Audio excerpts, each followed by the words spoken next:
Alright, check it out. As I get older, I realize that I can't hold on to grudges the way I used to when I was younger, because I held on to one grudge that I regret to this day.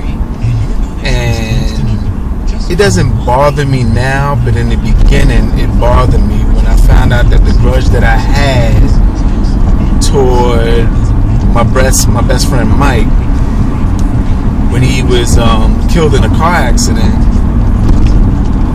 later finding out like a year, like my grudge, the grudge lasted for 2 years. The grudge lasted for 2 years, and I held it for 2 years. And when I found out that he got killed,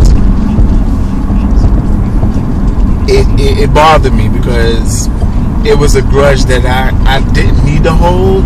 It was something that I could have just let go. But how many times do you let a person stab you in the back, fuck you over, and then, like, you know, it's like every time I would be like, alright, you know, I'm gonna let that slide, I'm gonna let that slide, I'm gonna let that slide. After a while, I kept saying I'm gonna let that slide. At some point, I just said I can't let it slide anymore. So I held this grudge for 2 years, and I got on the train one day to go downtown to Manhattan to do some business, and I saw a girlfriend of his that he used to date, and I knew her too. So I saw her, you know, we saying hi and, you know, laughing and everything, and then she asked me, said, listen, I haven't heard about you and Mike, you know, hanging out in a while. What happened? You know, I haven't seen y'all together, whatever. And then when she's saying that, I just start going off. Oh, he's a bitch ass nigga, and, you know, he basically fucked me over. He would show up. He would tell me to show up somewhere, and then I would call to find out where he is after waiting 20 minutes. Come to find out he never left the house. He's not going out, and just little shit like that, right? So she gave me this look. She gave me a look like, you don't know what happened? Look, like, I'm thinking to myself, because Mike is not a thug, he doesn't get into trouble, he don't get locked up, and immediately the first thing I thought about was something out of the ordinary must have happened to him, and I'm thinking jail or, you know, something silly like that. Come to find out, you know, and she's looking at me with a puzzled look like, why would you talk about him like that? So I then stopped talking like that and wanted to hear what happened. So she tells me that he was killed in a car accident. And when she told me that he was killed in a car accident, and Mike is a pretty good driver. He's a pretty good driver, whatever. A little reckless with his speed or whatever, but he's pretty good with his driving. She told me that he got killed in a car accident, and I was like, what? Killed in a car accident? What the hell? I was like, alright. So she started telling me the story how it was a snowstorm, poor visibility coming from Virginia, where he has a son that he visits occasionally in Virginia. And at the time he went up to Virginia to see his son, Marguerite, a girl that he basically dates on and off. She went and accompanied him to go see his son. So on the way back, he's flying, and there was a pileup ahead of him. And when he saw the pileup, I guess it was too late, and the car, when he started to apply his brakes, the car slid and rear-ended a 18-wheeler. And where Marguerite was sitting, he basically was able to turn the wheel where the end of the semi pushed his side of the vehicle into his chest, and basically just killed him like that. And Marguerite, I think she suffered like a broken neck, or, I mean, she's still alive, but she really got messed up in an accident where she was in physical therapy for a long time, or whatever. So after telling me the story, I immediately, after handling my business in Manhattan, I go out to Mike's house and I go see his sister, who now was living in his apartment at the time. I don't know what's going on with that now, but she moved into his apartment. So I basically went by, and before me holding this grudge over him or whatever, we would barbecue together, we would hang out, we would do everything together. And when his family didn't see me anymore, I guess they wondered what was going on or whatever. And when I went to go see his sister, she was like kind of shocked. And when I saw her, you know, I explained to her why she hadn't seen me in a while, the falling out we had due to really me holding the grudge. I was just done. I was tired of the bullshit. And I basically, you know, he would call and I would ignore the calls and stuff like that. So I said to myself, you know what?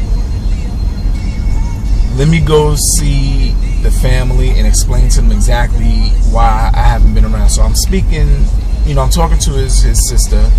As I speak to her, you know, she's feeling a little bit bad and everything like that. And nobody prepared for his death.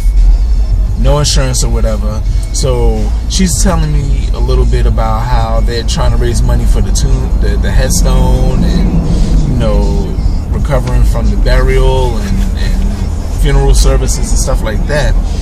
So she gives me the plot number, the address where he's buried and things like that. So I go out to go to his grave site, and where he's buried is nothing but red clay, and I think it was like a flag sticking where his body lay with a number on it.